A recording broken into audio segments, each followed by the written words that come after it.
नमस्कार दोस्तों, मैं एडवोकेट दीपशिका लीगल अवेयरनेस के एक और वीडियो में आपका स्वागत करती हूँ। मल्टीपल्स कॉल आपको परेशान कर रही हैं या फिर रिकवरी एजेंट आपको घर आकर के हैरास कर रहे हैं, परेशान कर रहे हैं, तो कैसे इन सब चीजों से अपना बचाव किया जाए, तो जानने के लिए वीडियो के अंत तक बने रहें। और वीडियो को शुरू करने से पहले वीडियो को लाइक जरूर कर दें और अगर चैनल पे नए हैं तो चैनल को सब्सक्राइब करें और बेल आइकन जरूर दबा दें ताकि जो भी नए अपडेट्स हैं वो आपको मिलते रहें। और अगर फिर भी आपकी कोई क्वेरी रह जाती है तो आप कमेंट बॉक्स में कमेंट करके भी पूछ सकते हैं। तो चलिए स्टार्ट करते हैं।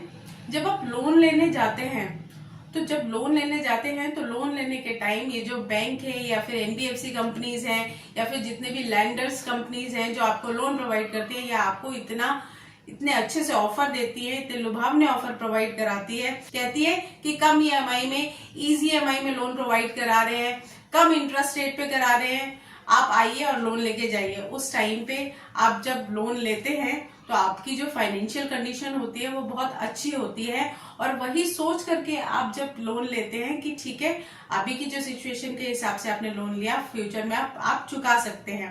बट प्रॉब्लम कहाँ आती है? प्रॉब्लम आती है कि लोन आप 1 साल या 6 महीने के लिए तो लेते नहीं है, कम से कम आप 2 साल के लिए, 3 साल के लिए, 5 साल के लिए, 10 साल के लिए, तो इतने टाइम के लिए लोन जब लेते हैं तो आपकी फाइनेंशियल कंडीशन कभी भी ऐसी सिचुएशन में आ सकती है कि उस टाइम पे आप ईएमआई भरने में सक्षम ना हो, और जब आप सक्षम नहीं होते हैं तभी प्रॉब्लम शुरू हो जाती है। अब कौन चाहता है कि हम ईएमआई डिफॉल्ट करें? हर कोई चाहता है कि हम टाइमली ईएमआई पे करें, हमारी ईएमआई डिफॉल्ट ना हो, क्योंकि कोई भी इस इंटेंशन से ईएमआई डिफॉल्ट नहीं करता है। हमेशा कोई परिस्थिति ऐसी आ जाती है, सिचुएशन ऐसी आ जाती है जहां ईएमआई डिफॉल्ट करने पर इंसान मजबूर हो जाता है। तो ऐसे में आप ये सोचते हैं, रास्ते ढूंढते हैं कि किस तरीके से इस डिफॉल्ट से बचा जाए और ईएमआई भरी जाए। तो उसके लिए आप सोचते हैं क्रेडिट कार्ड से ही क्यों ना ईएमआई भर दी जाए या फिर कोई छोटा मोटा लोन लेकर के ईएमआई भर दी जाए। तो ऐसे करके आप एक ईएमआई को भरने के लिए दूसरा लोन लेते हैं, आप एक ईएमआई को भरने के लिए क्रेडिट कार्ड लेते हैं और आपको पता ही नहीं चलता कि कब आप इस लोन ट्रैप में फंस जाते हैं। और प्रॉब्लम कब शुरू होती है कि आप जब तक ईएमआई दे रहे हैं तब तक कोई दिक्कत नहीं है, लेकिन जब आपके पास मल्टीपल लोन्स हो जाते हैं और आप सभी की ईएमआई भरने में सक्षम नहीं हो पाते, आपकी जो ईएमआई है वो सैलरी से ज्यादा होने लगती है और तब आपको एहसास होता है कि अब हमारे पास ईएमआई भरने के पैसे नहीं है, आप डिफॉल्ट करने पर मजबूर हो जाते हैं और वहां से शुरू होती है मल्टीपल लोन ट्रैप में फंसने की प्रक्रिया। और जब आप मल्टीपल लोन ट्रैप में फंस जाते हैं, वहां से बैंक और एनबीएफसी कंपनीज की जो रिकवरी प्रोसेस है वो शुरू हो जाती है, क्योंकि उनको तो आपसे पैसा रिकवर करना है, किसी भी तरीके से करना है, और वहां से बैंक और एनबीएफसी कंपनी अपना असली रंग दिखाना शुरू कर देती है। पहले तो जब आप लोन लेने जाते हैं तो आपको इतने अच्छे से ट्रीट करते हैं और जब आप डिफॉल्ट कर जाते हैं तो इनका हैरासमेंट शुरू हो जाता है और आपको इस तरीके से ट्रीट किया जाता है कि आप लोन भर नहीं सकते तो लोन लेते क्यों हो, आपको पता था कि आपकी औकात नहीं है तो आपकी औकात पे बात करना शुरू कर देते हैं। तो इस तरीके से हैरासमेंट करते हैं कि आपको भी लगता है कि हमने तो लोन लेकर के शायद गलती ही कर दी, और आरबीआई की गाइडलाइंस को फॉलो भी नहीं करते हैं। और अगर आपने गलती से डिफॉल्ट कर दिया तो बैंक और एनबीएफसी वालों की हैरासमेंट शुरू हो जाती है। ऊपर से बैंक और एनबीएफसी कंपनी द्वारा रिकवरी के नाम पर आपको कॉल्स पे कॉल आती हैं। दिन में 1 नहीं, 2 नहीं, 50-100 कॉल्स आती हैं और आप उनको बता भी देते हैं कि हम ईएमआई भरने में सक्षम नहीं है। आप उनको अपने जेन्युइन रीजन बता देते हैं, उसके बाद भी ये लोग सुनते ही नहीं है। इनको सब पता होता है कि आपकी जेन्युइन प्रॉब्लम चल रही है, आप किसी वजह से नहीं भर पा रहे हैं, लेकिन फिर भी इनकी जो कॉल्स है वो रुकती नहीं है और बढ़ जाती हैं और परेशान करना शुरू कर देते हैं। तो इस तरीके से आपको इतना हैरास करने शुरू कर देते हैं कि आप अपना फोन बंद करने पर भी मजबूर हो जाते हैं, और आप फोन बंद भी कर देते हैं तब भी इनकी हैरासमेंट खत्म नहीं होती। ये आपके रेफरेंस नंबर पे कॉल करते हैं, ये आपके रिलेटिव और फ्रेंड्स को कॉल करते हैं, ये आपके कॉन्टेक्ट लिस्ट पे कॉल करते हैं, ये आपके फैमिली मेंबर्स को कॉल करते हैं। रेफरेंस पे कॉल करते हैं तो चलो समझ में आता है, आपने रेफरेंस नंबर लोन लेते टाइम दिया था, बट रिलेटिव्स को, आपके कॉन्टेक्ट लिस्ट पे, आपके फैमिली मेंबर्स को इलीगल तरीके से फोन हैक करके जो हरासमेंट करते हैं, कॉल्स करते हैं। तो ऐसे में ये जो बैंक और एनबीएफसी कंपनीज हैं वो बिल्कुल भी ना तो आरबीआई की गाइडलाइंस को फॉलो करती है और इलीगल तरीके से जो डाटा है वो आपका थर्ड पार्टी को शेयर कर देती है, और इस तरीके से जो हरासमेंट है वो इनका बंद नहीं होता और आप इससे परेशान हो जाते हैं।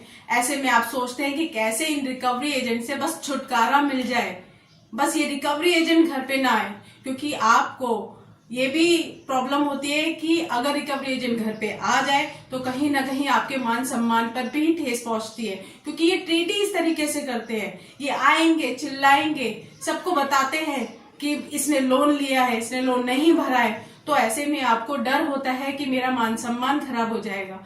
ये लीगल तरीके से नहीं आते हैं, नॉन लीगल तरीके से फॉलो करते हैं, एक भी गाइडलाइंस फॉलो नहीं करते हैं, इलीगल तरीके से हमेशा रिकवरी करते हैं। बैंक और एनबीएफसी कंपनी जो भी लीगल तरीके से ये जो हैरासमेंट करती है उनको फॉलो नहीं करती है।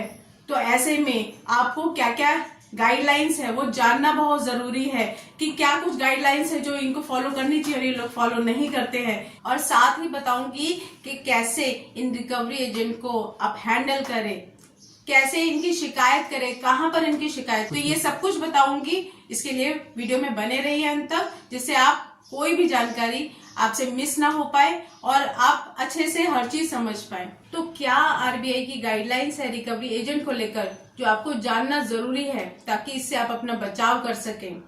सबसे पहले अगर कोई भी रिकवरी एजेंट आपके घर पे आता है तो आपको सबसे पहले क्या करना है, सबसे पहले अपना फोन लेना है और फोन को रिकॉर्ड पे लगा देना है और उस रिकवरी एजेंट से आपको पूछना है कि आप कौन से बैंक से आए हैं, उसका आईडी कार्ड दिखाइए।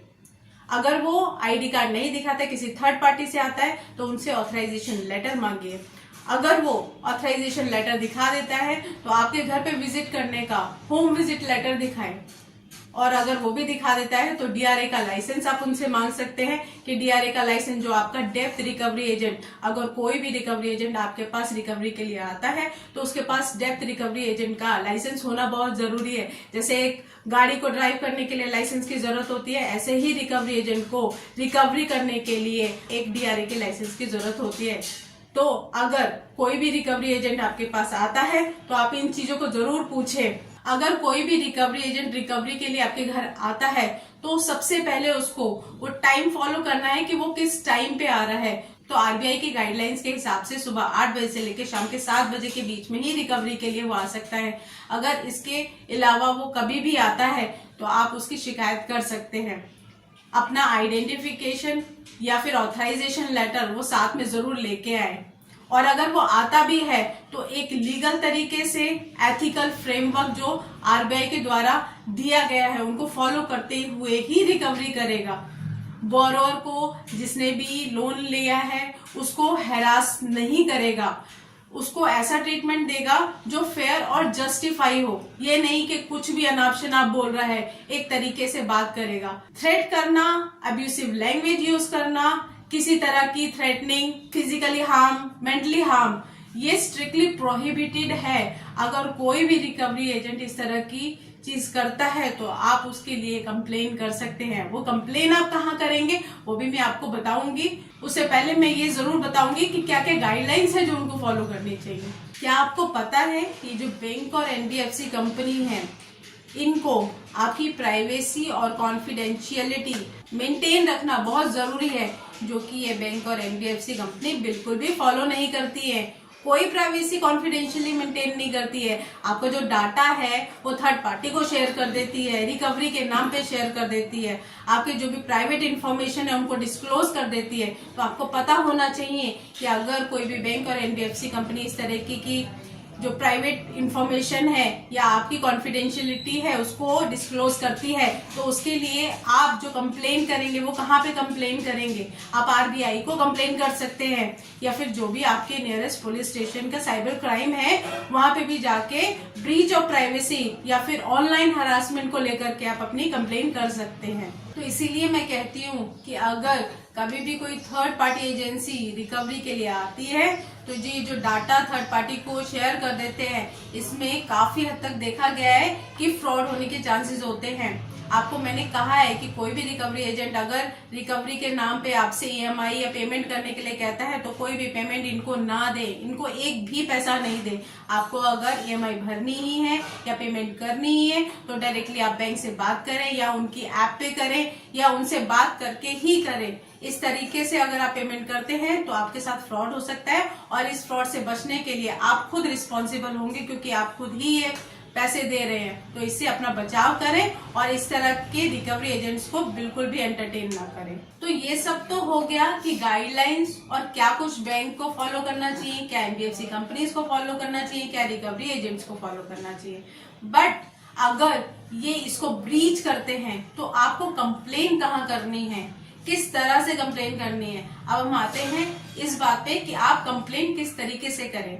अगर कोई भी रिकवरी एजेंट, बैंक या फिर एनबीएफसी कंपनी आपकी निजता का उल्लंघन करती है, आरबीआई रूल्स का पालन नहीं करती है, आपके जो फ्रेंड्स हैं, कलीग्स हैं, फैमिली मेंबर्स हैं, रिलेटिव्स हैं, उनके सामने आपकी लोन की डिटेल्स, इंफॉर्मेशन लीक कर देती है या उनको बता देती है, जिसे हम बोलते हैं कि डिस्क्लोज कर दिया आपकी प्राइवेट इंफॉर्मेशन। अगर किसी भी तरह की अब्यूसिव लैंग्वेज या थ्रेटनिंग लैंग्वेज या फिजिकल अब्यूज है, तो अगर वो इस तरीके की चीज कर रहा है उसके लिए आप इनके अगेंस्ट कंप्लेन कर सकते हैं।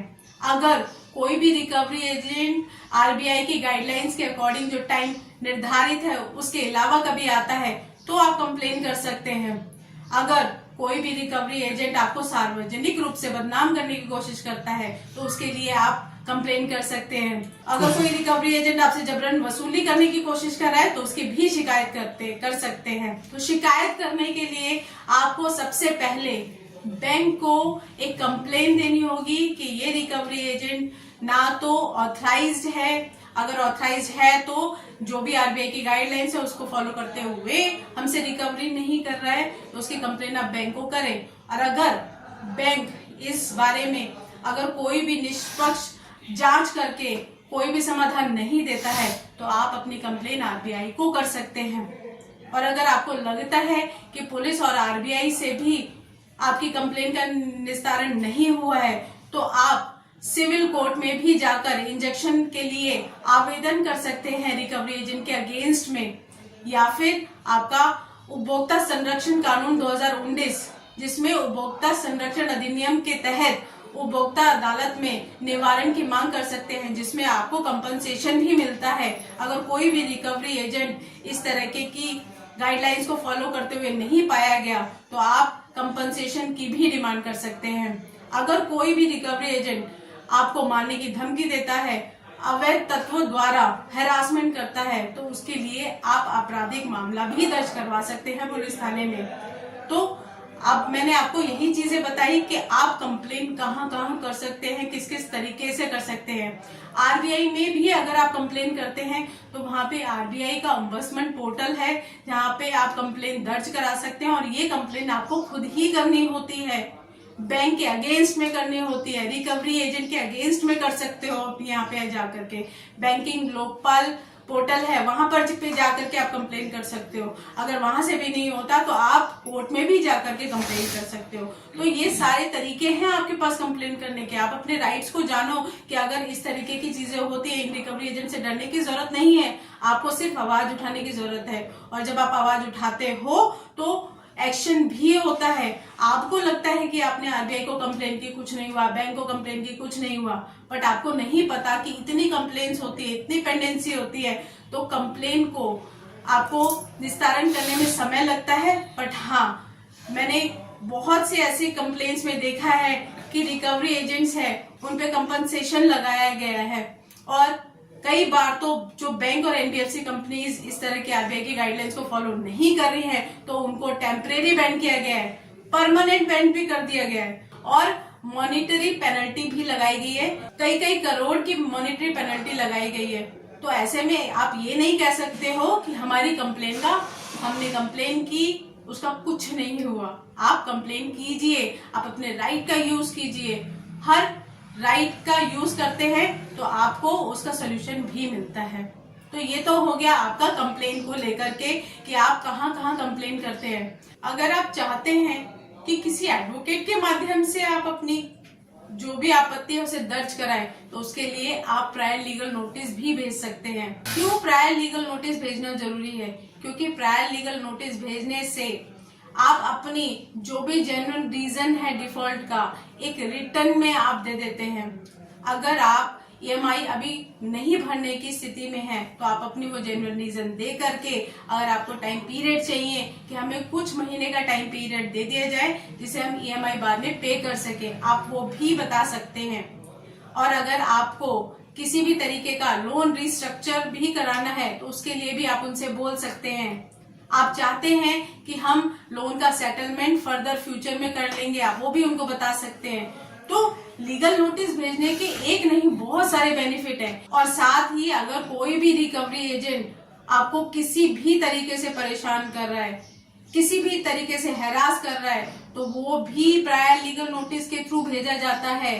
तो सोचो कि कितने बेनिफिट्स हैं कि आप प्रायर लीगल नोटिस में एक साथ में आप रिकवरी एजेंट्स की कंप्लेन भी डाल सकते हैं, आप लोन मॉनिटोरियम पीरियड के लिए भी आप बोल सकते हैं, लोन रिस्ट्रक्चर के लिए भी बोल सकते हैं, आप सेटलमेंट के लिए भी रिक्वेस्ट कर सकते हैं। आपको हर चीज के लिए अलग अलग नहीं देना पड़ेगा कि सेटलमेंट करने के लिए सेटलमेंट रिक्वेस्ट लेटर भेजें, रिकवरी एजेंट की कंप्लेन करने के लिए आप अलग से कंप्लेन करें। तो आपको एक प्रायर लीगल नोटिस में आप ये सारी चीजें दे सकते हैं, और ये आप एक एडवोकेट के माध्यम से ही दे सकते हैं क्योंकि वो लीगल एक्सपर्ट अपने लेटर हेड पे ये सारी सिचुएशन लिखता है। और जब अपने लेटर हेड पे ये चीज जाती है तो जो कंपनी है, बैंक है, उनको उस चीज को अपने रिकॉर्ड में लेना पड़ता है। रिप्लाई करे या ना करे, आपके पास इस चीज का रिकॉर्ड होता है कि अगर वो रिप्लाई करते हैं तो ठीक है, अगर रिप्लाई नहीं करते हैं तो दैट मीन्स वो अपने जो भी हमने कंप्लेंट दर्ज कराई है उसको वो अपनी कंसेंट दे रहे हैं। जैसे वो भी नोटिस भेजते हैं तो उसमें अगर आप कोई भी रिप्लाई नहीं करते हैं, ऑब्जेक्शन नहीं करते हैं, कुछ नहीं करते, तो उसका मतलब होता है कि उनको इस चीज से कोई आपत्ति नहीं है, एज इट इज जो है वो सही है। वैसे ही अगर आप प्रायर लीगल नोटिस भी भेजते हैं तो अगर वो रिप्लाई करते हैं या नहीं करते हैं उससे रिकॉर्ड तो बनता है और रिकॉर्ड में ये चीज जरूर रहती है।